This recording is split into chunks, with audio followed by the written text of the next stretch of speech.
El Movimiento Popular de Resistencia 12 de Octubre condena de manera enérgica la permanente incitación al odio por parte del presidente Nayib Bukele desde el inicio de su gestión. Bukele es intolerante y confronta con todas las fuerzas sociales e instituciones que cuestionan el carácter autoritario, corrupto y fascista de su gobierno. La confrontación trae más violencia a la sociedad salvadoreña, retrocesos en materia de derechos humanos y menosprecio a la frágil construcción de la paz que tanta sangre le costó al pueblo salvadoreño. No permitas que El Salvador se convierta de nuevo en una dictadura. No votes por dictadores. Un mensaje del Movimiento Popular de Resistencia 12. Entre enero y agosto de 2020, el gobierno de Nayib Bukele dispuso de 6.468.8 millones para enfrentar la pandemia, según reveló el presidente del Banco Central de Reserva, y nunca han rendido cuentas de ese dinero. Y nos dijo que no le habían dado ningún centavo partido por la mitad. Nos salió cohete soplado. Sin oposición, más corrupción. Organizaciones contra la corrupción.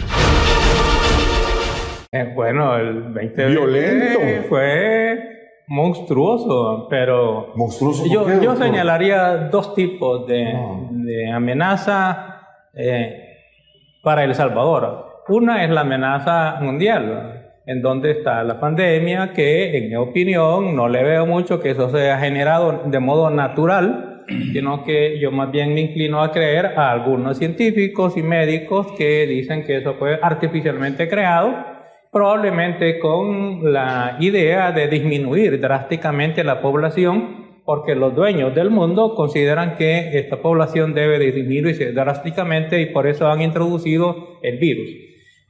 Y nos han asustado a todos, más de la cuenta de lo que realmente esa pánico que han generado, a su vez ha creado otro tipo de problema, que es el problema económico, de modo tal que la gente o se muere por el virus o se muere por el hambre porque ha creado una gran pobreza.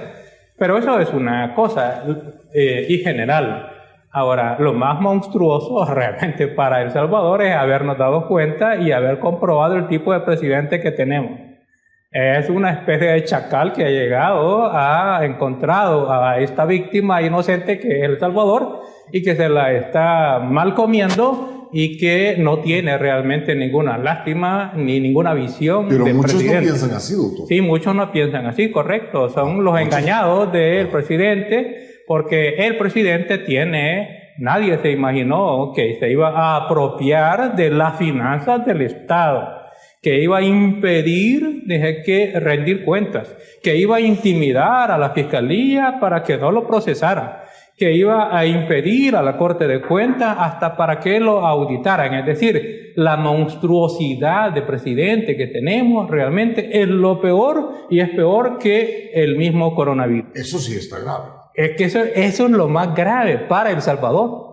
Y además es un virus que ya se está tratando de quedar, que viene el augurio de lo terrible, de según él, quedar con la mayoría en la Asamblea Legislativa, y si llega, eso está por verse, porque lo encuentro ya algo dudoso. La gente comienza medio a entender el tipo de monstruo que tenemos en la presidencia, pero si llegase a quedar... de personas no pensantes. Los no pensantes, los descerebrados, la gente que está adormitada, la gente que todavía, por el odio que les provocó el mismo presidente en contra de, entre comillas, los mismos de siempre, todavía cree que no votando por los demás partidos lo va a castigar, sin darse cuenta que ahora el peor de los mismos de siempre es el mismo presidente de la República, que ha venido a hacer lo que otros hacían, pero peores, porque los demás no pretendían destruir El Salvador. Que cometieron corrupción, algunos, no todos, en cuanto tampoco lo puedo afirmar, pero sí no le importa destruir El Salvador. Entonces estamos ahí con alguien que es peor que los de siempre. Oye, Ronald, ese comentario me parece bastante lapidario. Esto del 2020 es terrible para los pobres, ¿verdad? Como siempre, ¿verdad? Pero hay que puntualizar qué es lo que ha sucedido. Mira, primero ese virus que planteaba Ulises de la corrupción. Es terrible que haya habido corrupción en la pandemia. Es pecado eso. Una canallada. Es terrible, es una canallada, ¿verdad? Haberse aprovechado de la pandemia, de la enfermedad, de la precariedad de los pobres para enriquecerse. La Corte Suprema de Justicia declaró inconstitucional el decreto 781 que reorientaba fondos para conseguir para el FODES, para los militares y para los exmilitares, para los veteranos y para otros rubros.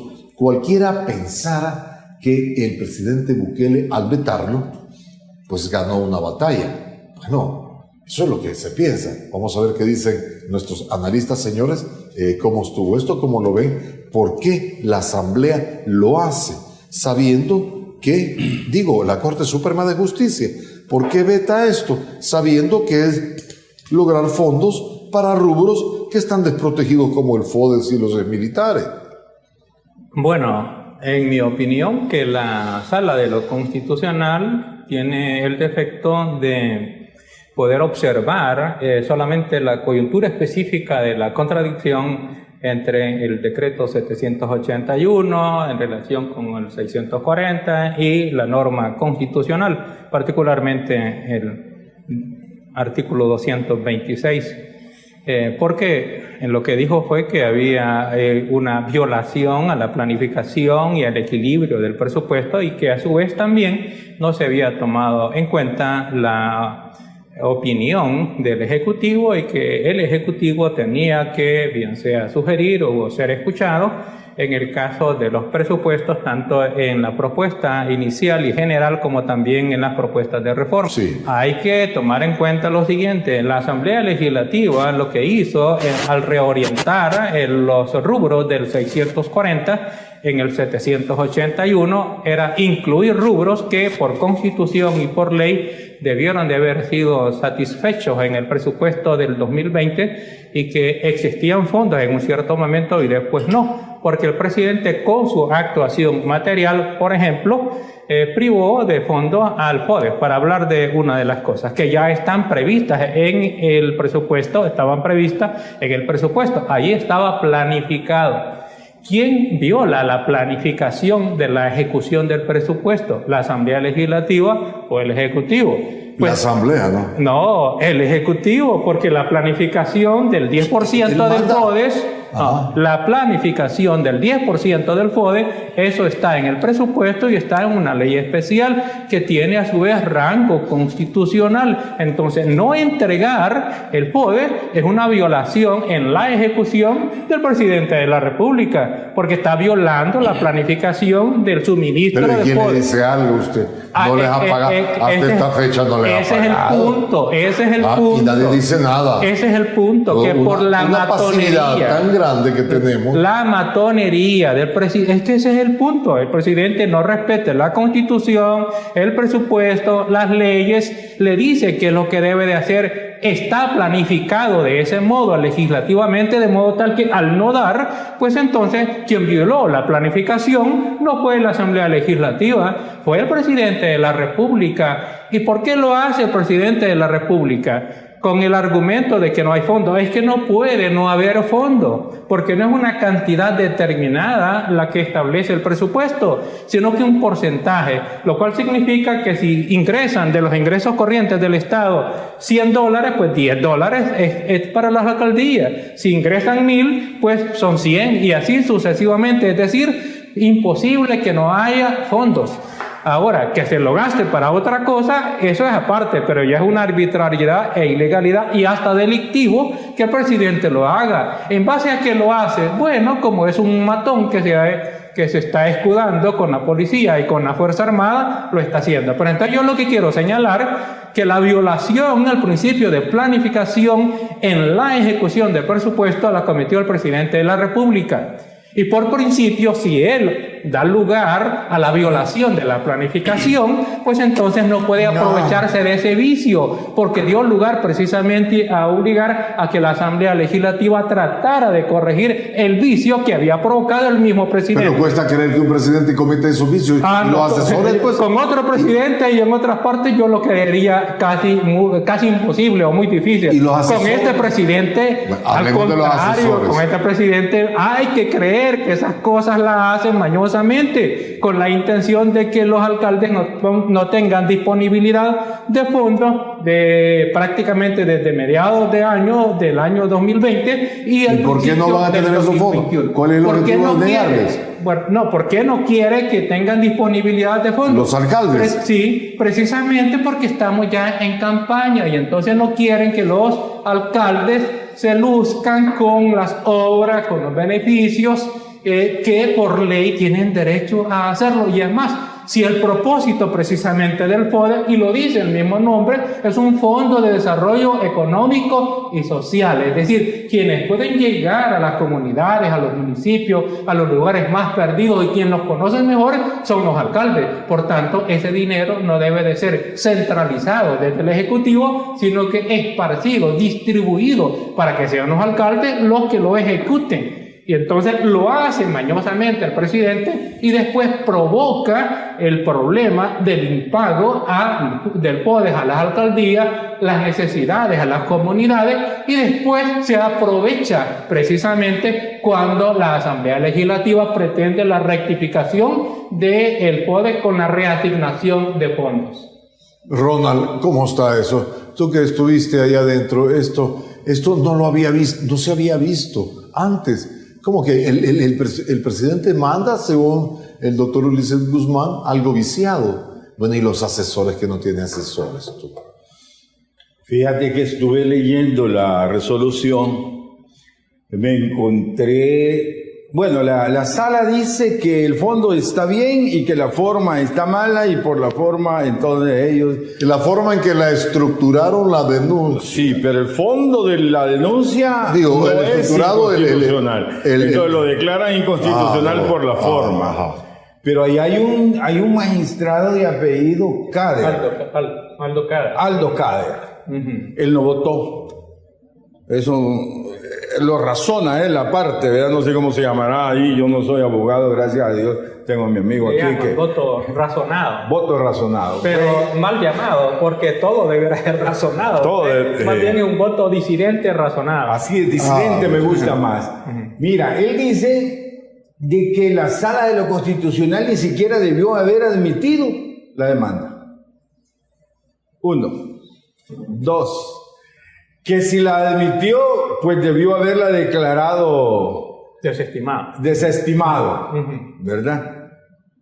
Y yo creo, o sea, me inclino, sin ser abogado y constitucionalista menos, a creer que el doctor Caer tiene razón. Que la Asamblea Legislativa se le mandó la Corte Suprema de Justicia de regreso al decreto 781 con su reforma, como dice Ronald Umaña, lo más que hay que hacer es arreglarlo y volverlo a enviar para que esto sea una realidad, porque los alcaldes están muy necesitados de ese FODES. Es más, han adquirido deuda con los bancos, una deuda que no van a pagar ellos, sino que las próximas administraciones, todo por esto. Pero bien, vamos a ver que el doctor Ulises del Dios Guzmán ha hecho señalamientos contra el presidente de la República, que viola el Estado de Derecho. Políticamente, Ronald Umaña podría ser el presidente procesado, enjuiciado ante juicio, si está cometiendo tanta aberración jurídica como ustedes lo están señalando. Es decir, ¿por qué tanta pasividad si estamos en un Estado de Derecho? Las fuerzas políticas, las instituciones del Estado, no está funcionando el Estado. ¿Cómo se puede poner en orden esta situación, si es que se puede todavía? No, hombre, interesante. ¿Y por qué tú crees que la democracia y la república existe en contra de las monarquías? Porque son periodos de gobiernos. Este es un periodo de gobierno. Esto va a terminar. Y cuando termine, ahí quiero ver qué es lo que va a suceder. Y si seguimos a este galope, ¿cómo vamos a terminar? No, la economía está quebrada. Según tu visión. No, la economía... Pero si la tenemos quebrada, ¿qué vamos a hacer? No, mira. Mira, y cuando alguien está dirigiendo algo malo, no es sí, es que la fiscalía no funciona. No es merecedor de cambiar. El fiscal que tenemos no sirve, no hace nada al respecto. Y él es la persona responsable de enfrentar a la estructura de poder del Ejecutivo. Él es el representante del pueblo, él es la defensa que tenemos, y no nos sirve. ¿Será un hombre prudente? No, incompetente diría yo. Incompetente diría yo. Es que, mira, la forma de elección de segundo grado del fiscal no nos ha funcionado. El hecho de que los partidos políticos pongan a los fiscales no sirve. Este fiscal es de Arena, todos sabemos que es de Arena. Todos lo sabemos. Su papá era de Arena, él nació en Arena, él sigue en Arena, y eso no fuera el problema. Él tiene derecho a ser de quien quiera ser. Correcto. A lo que no tiene derecho es a no hacer las cosas que tiene de obligación hacer, de obligación constitucional, y por lo cual juró ante la Constitución que iba a cumplir eso. Ese es el problema. Por ejemplo, el FODES. Y fíjate que aquí hay una canallada que yo le quiero denunciar. Hoy no dan el piso del FODES, lo acumulan, llevan 8 meses, es una cantidad de millones esplendorosa. Dicen que no hay dinero para el FODES, pero no es cierto. Cabal, como lo explicaba Ulises, mira, el 100% de los ingresos corrientes del Estado tiene 3 dueños, 3 socios. La Corte Suprema de Justicia es dueña del 6% de esas acciones, para verlo así. Las alcaldías son dueñas del 10% de esas acciones. Y el 84% es dueño del Ejecutivo. Pero el Ejecutivo no tiene derecho a tocar los otros 2 fondos. ¿Y cuente qué y por qué si no es dinero de él? Cuando dicen que no hay dinero, no es cierto. Porque los ingresos corrientes del Estado entran todos. ¿Y por qué se permite eso? ¿Cuál es la explicación? Por eso te digo, el fiscal, es culpa del fiscal, ya te lo expliqué. Porque el fiscal debería estar en eso. Es el único. Pues claro, a él le corresponde. Hay delito, incumplimiento de deberes. Incumplimiento de deberes. Y si no lo hace, ¿en qué incurre el fiscal? Comete delito. Comete delito ese, él va a haber que procesarlo después que termine su... Bueno, entonces aquí todos los funcionarios están cometiendo delito. Hasta que entiendan nuestras autoridades están cometiendo delito. Hasta que las autoridades que rigen el país. Los funcionarios... El que no hace lo que debe de hacer comete el delito de incumplimiento de deber. Los funcionarios de este país, hasta que no entiendan que no pueden transgredir la ley porque van a ir a la cárcel, hasta entonces dejarán de hacer lo que hacen. Correcto. Por eso aquí la ley debe ser más fuerte, más firme, y tenemos que tener ojo de ver cómo elegimos a los nuevos funcionarios, porque también es culpa de nosotros de haber elegido de esta forma. Sí. Bueno, entonces aquí no hay ley, aquí es aquí es el país del más fuerte, de la voluntad de Bukele, y aquí no hay ley. Es la finca de Bukele, El Salvador. La canallada que quiero denunciar es esta. Como ya hicieron ese tamal de no darle el FODES, y no se lo dan porque quieren que esos alcaldes pierdan las alcaldías y que los candidatos de nuevas ideas y ganas ganen. Eso es todo. Ese es el fondo de verdad. Correcto. ¿Y qué te dicen? Yo tengo que priorizar gastos. No, si es que no puede estar priorizando gastos de un dinero que no es de él. Él que priorice los gastos del 84% que le queda al Ejecutivo. El otro no es de él. Correcto. Entonces, ¿qué hacen ahora para tapar esto? Quieren desprestigiar el FODES. Hoy dicen, no, ese FODES es el fondo que los alcaldes se lo roban, que no sé qué, que no sé cuánto. No, hombre, pero si los alcaldes se lo roban, ese es el problema de la fiscalización de la Corte de Cuentas. No es del FODES. El FODES es la única ley de desarrollo humano que hay en este país, la única ley en el país. Y te lo digo con propiedad porque yo la hice. Yo la estudié, yo la trabajé y es mi legado en la Asamblea Legislativa. Doctor, y por esto en Europa todos los municipios son fuertes y más o menos equivalentes. Sí, precisamente. de Alemania, que es donde copiaron la idea. Todos los municipios son grandes, son fuertes, son autosuficientes prácticamente, y tienen un porcentaje de más del 40% destinados precisamente a la alcaldía, porque ahí 54. A las comunas o a las comunidades, porque ahí la idea no es tener un ejecutivo fuerte, sino que la gente tenga todo lo que necesita en cada uno de los municipios. Esa es la idea de la descentralización. Ahora volvamos a esto, al meollo del asunto. Este país no tiene leyes, y los funcionarios la están violando. Tiene leyes, pero la ley que predomina es la ley del más fuerte, y esa ley del más fuerte, por de pronto, es la ley de Bukele. Entonces estamos en la finca de Bukele. Entonces, ¿cómo se puede volver al orden? ¿Cómo se puede procesar a una persona que hace su finca, que hace su antojo, que hace lo que él quiere?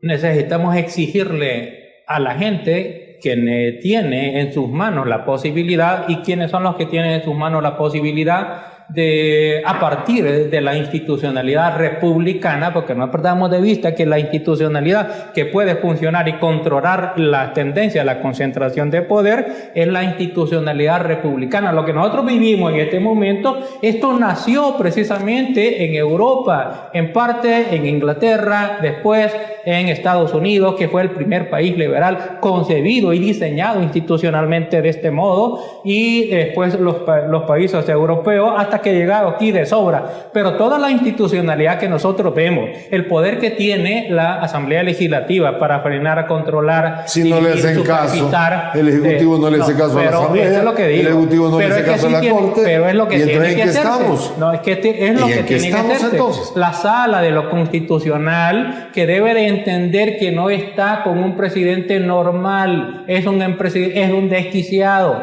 Él no es un presidente para El Salvador. Él pretende destruir a El Salvador. Entonces debe de cambiar la mentalidad de no estar viendo si viola esta norma de este modo o de lo otro. No, entienda que el conflicto aquí es democracia versus dictadura, y desde esa concepción ejercer el derecho constitucional. Y el fiscal general, que es al que le corresponde el ejercicio de la acción penal, perdónenme, hagan una cosa: si tiene miedo, no asume el cargo.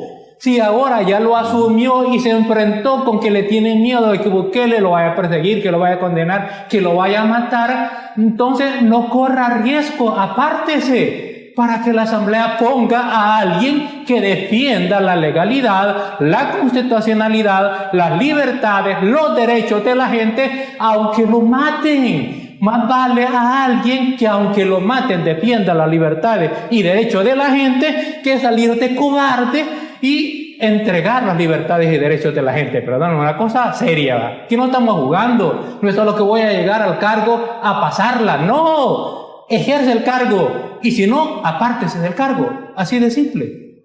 Doctor, entonces, hay alguien que no está funcionando. Varios que no están funcionando. ¿Y a dónde va un país que no funciona sus autoridades? A la desgracia es un país destruido, más que fallido, es un país destruido por Bukele. Pero tenemos una primera esperanza, y la más cercana es el 28 de febrero, que la gente entienda hacia dónde vamos. El poder de la gente puede destruir las pretensiones absolutistas del dictador Bukele en las siguientes elecciones, votando en contra de los partidos que son propiedad de Bukele, que ellos mismos en su propaganda dicen: los partidos de Bukele, yo pienso como Bukele, yo les propongo apretar el botón cuando Bukele me diga. Perdónenme, son incluso ni siquiera deberían de estar inscritos como candidatos, porque no se consideran a sí mismos partidos políticos, se consideran cosa del presidente de la República, y eso rompe con la división y equilibrio de poderes. Entonces no estamos en un país fallido, destruido. Ahora ha habido una corriente nueva con Donald Trump en América, que son los populistas. Donald Trump es por excelencia el populista típico y clásico, ¿verdad? Populista fascista. Y entonces tú ves en Brasil, ¿quién tenemos? Bolsonaro, ahijado de Donald Trump, populista terrible, ¿verdad? ¿Qué tuvimos ahí en Guatemala? Un comediante, populista, payaso, Allá más abajo tuvimos otro comediante en Sudamérica. En Venezuela tenemos un señor que era motorista de un bus, ¿verdad? Entonces, ¿En El Salvador? En El Salvador tenemos a Nayib Bukele, populista total, ¿verdad? Entonces, hoy esa es la corriente y esa es la herencia que nos deja Donald Trump. Pero ¿a qué te llevan los populismos? A esto, a violencia, a destruir la economía. O sea, los populistas no son gente que va a planificar un gobierno en un país. No son gente que ve realmente cuáles son las necesidades de futuro de un pueblo. Esto que yo te mencionaba ahora de la educación, si aquí hubiese un gobierno que hiciera eso, este país en 25 años, todo el mundo quisiera vivir acá. Podemos hacerlo. Y se puede hacer, y se debe de hacer. Bueno, vamos a seguir luego de Pero este necesitamos espacio. quitar a Bukele para que eso se pueda. Ronald Umaña con la situación del Capitolio para que nos dé su visto bueno, o mejor dicho, su apreciación, el doctor Ulises. Vamos, aterriza. Bueno, entonces, ¿hacia dónde nos llevan los populismos? Hacia eso, a no tener planificación de la economía, de la sociedad. Tú sabes el problema que tenemos en este país, económico, es gravísimo. Lo que pasa es que no ha llegado el quiebre. Espérate que empiecen a crujir los laureles y eso va a ser este año. Y si te darás cuenta y volvés a ver qué está sucediendo en el país, tenemos vacunas en el país. No, ¿verdad? No, ¿verdad? No. No, Pero tiene Estados Unidos, tiene Canadá, tiene México, tiene Costa Rica, tiene Chile, tiene Uruguay, tiene Argentina. Todos están vacunando, menos nosotros. Más sin embargo, ya compramos unos furgoncitos a $32,000 cada uno para vacunar. Y no tenemos vacuna, pero ya tenemos eso. Pero es que nos vacunan de otro modo. Nos vacunan de diferente manera. Entonces, esto nos va a llevar a una crisis económica que la vamos a pagar todos, compañeros. Todos en este país. Y va a ser grave eso.